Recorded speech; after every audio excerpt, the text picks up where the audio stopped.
Welcome back to the DawgPound! Woo! Month of March, the months of Pisces and Aries. Happy birthday to all my March people. There's a lot of them. There is a lot of them. This year, I found out that a new friend of mine had the same birthday as my brother. Oh, that's wild. Yes, there's a lot of friends. Like it's this week, I have another friend whose birthday it is. We're filming this in the month of March. So like, there's a lot of birthdays recently in the month of March. So shout out if you were born in the month of March. My little March babies. Month of March babies. This year, but especially this month, has been a long, almost stressful month for a lot of people, myself included. This month, I was given the opportunity to compete in the Academies Symposium. What's that? It is what is a symposium? It is a competition for scholarship money between all three academies, so film, STEM, and humanities, where we were tasked to give an 8 to 10 minute speech on the topic of this month, which was make the moments count. I was very grateful for the entire opportunity, especially to work with a lot of the seniors I did work with. It's only senior option, by the way. So I got to work with a lot of great seniors this year, and I'm extremely grateful to have placed second. Oh, good job. But I just want to give a little shout out to all my fellow competitors. I feel like everyone this year brought their A game, and there was so many beautiful speeches. I sat through a few, and I think they all touched my heart just a little bit. They were amazing. Very good. So let's make these moments count in the month of March. This month, there was the first ever Forsyth Central College Fair hosted by Miss McKnight. I know there was a couple colleges in attendance, and I'm very fortunate to see this event be happening here at the C House. It's a very great event. You should be making your moments count by going to the college fair anytime it pops up. I feel like it's really helpful. Hopefully this is a recurring thing happening at the C House. It is a very useful skill. We talked to Miss McKnight just a couple episodes ago, and the College and Career Center is just something to just behold. It is such a valuable skill here at Forsyth Central High School. I love having it here. It's such a great tool. Especially now that this is our last week. This is our last week. We're recording this right before spring break.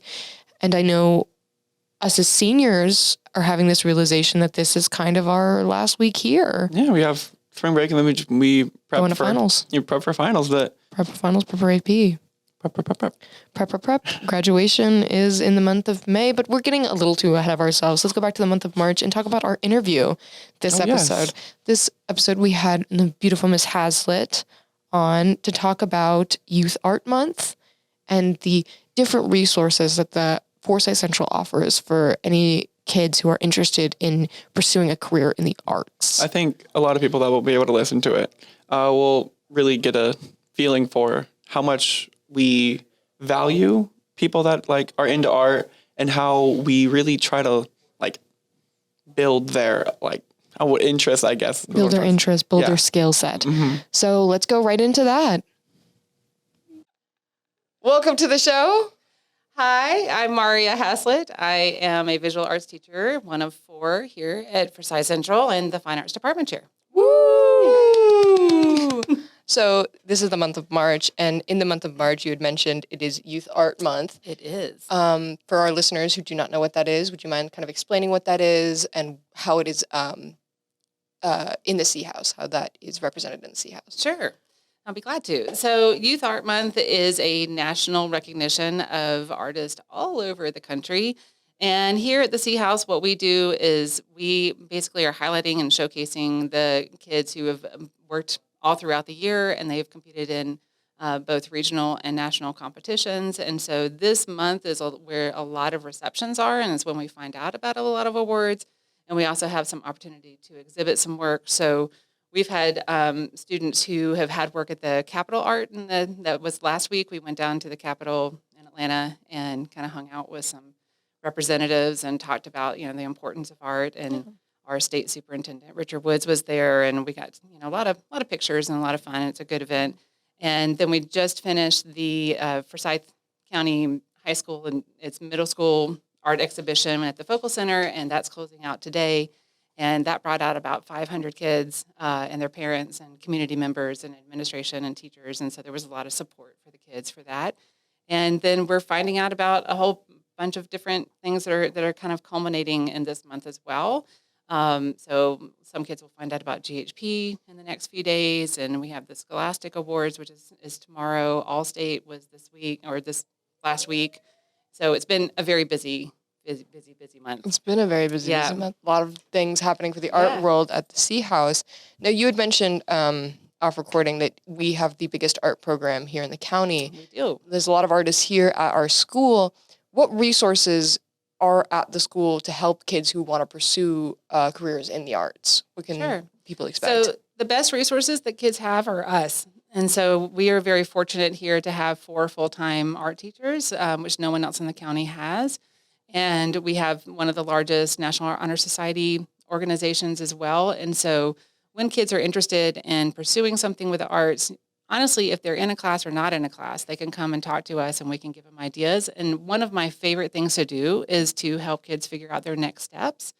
And so I really like to kind of sit down with them and talk to them about, what it means to be a creative. And that's something that, sometimes is a little daunting for parents because they don't understand that that's, not necessarily a linear path. But there are hundreds of different career options and different ways that people can be successful in an art field. And this area is absolutely booming with the creative industries.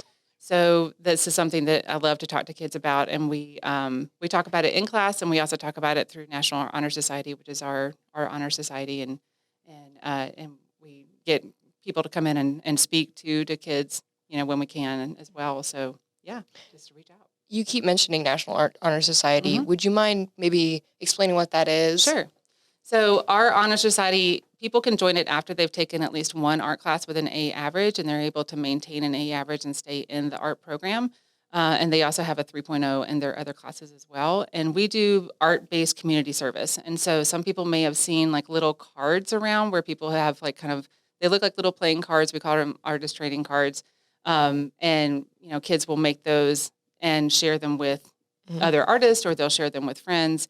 And so if you ever find like a little card that has FCHS on it or YAM for Youth Art Month on the back of it, then those are ours. I think I have like a couple of those. Absolutely. I'm sure you do. So we've talked a lot about the resources here at the school, National Art Honor Society. How would someone who maybe is a freshman or going into their freshman year get involved in the art programs here? Sure. So the first step is to take Visual Arts 1. I mean, that's really kind of... Got to start with Visual Arts 1. And then you kind of go from there. And then after that, kids have an opportunity to take Visual Arts 2, which is kind of the drawing and painting track, photography, which we have analog photography. So it's awesome. It's the wet darkroom processes, the old processes.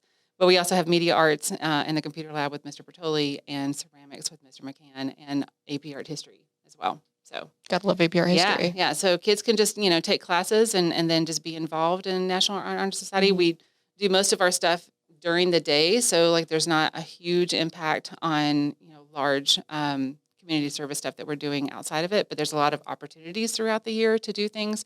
But we are kind of little art ambassadors in the community, so we'll kind of send kids out to help out with various projects throughout the community. Yeah. So we talked a lot about what is happening in the month of March. Maybe let's talk about some things happening end of March leading into April and May. Is there anything specific you want to say, like keep your eye out for this or that? Sure. So the biggest thing that I would love to invite everyone to is on May 10th, there is going to be the National Honor Society Showcase in the PAC lobby, and the reception's going to be from 5 to 7:30. Anyone is welcome. The show will probably be up for about a week. We'll probably try and keep it up during that. This will be, of course, the 10th is the end of our virtual week, so we'll try and keep it up throughout the next week so people can see it.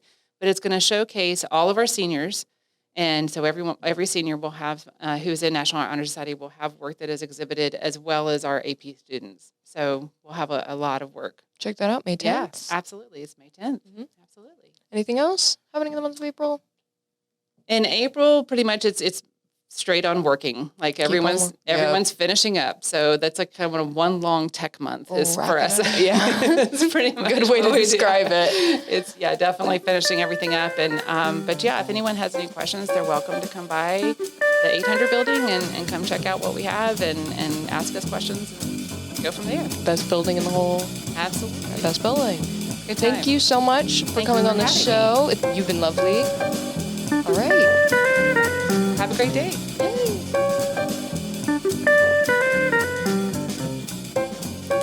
Thank you, Ms. Haslett, for being on the podcast this month. Sorry, we just took a little bit of a sip of our tea, our chai today. I was really hoping you didn't say chai tea. Chai tea. No, the difference. Chai. Not the difference. They're the same thing. Tea and chai are the same word. And they are. We don't want to talk too much about tea now or chai. I didn't start liking tea until I started drinking other people's tea, except for the British. No disrespect to the British. I do like a good cucumber sandwich, but we're not here to talk about the delicacies of tea. We are here to talk about the month of April. Yay. One more full month until we're gone. Till the seniors graduate and everyone moves on to the next year. Oh no. Let's get excited. I know everyone is getting that antsy feeling towards the end of the year. Senioritis is kicking in. The senioritis is kicking in. The buzz that I feel like all the underclassmen are going to have, all the freshmen starting to really settle down into high school. It is a fun time around this year. Very. It is a stressful time, but I feel like it is a fun time as the weather starts to warm up a bit. But in the month of April, there's a lot happening. I know seniors have gearing up to finals. All classes are gearing up to finals. The first week of May, we're having our AP exams. But I want to shed a bit of a light on an event happening in April that I feel is very near and dear to us at Central Studios. April 14th is the Walk Out for Darkness, the suicide prevention walk of awareness. We have been doing this for a couple of years now to garner money for the cause. And I just wanted to shine a little bit of a light on that.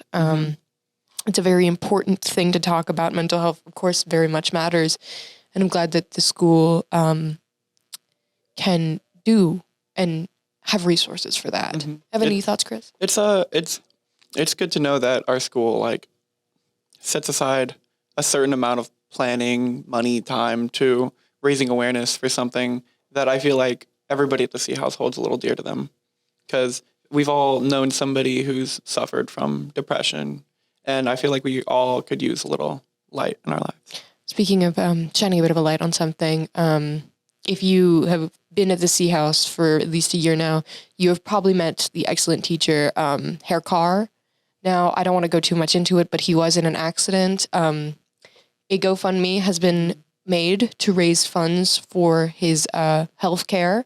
So I do encourage anyone who might hear this to maybe check out and donate even $1. $1 goes a long way for people.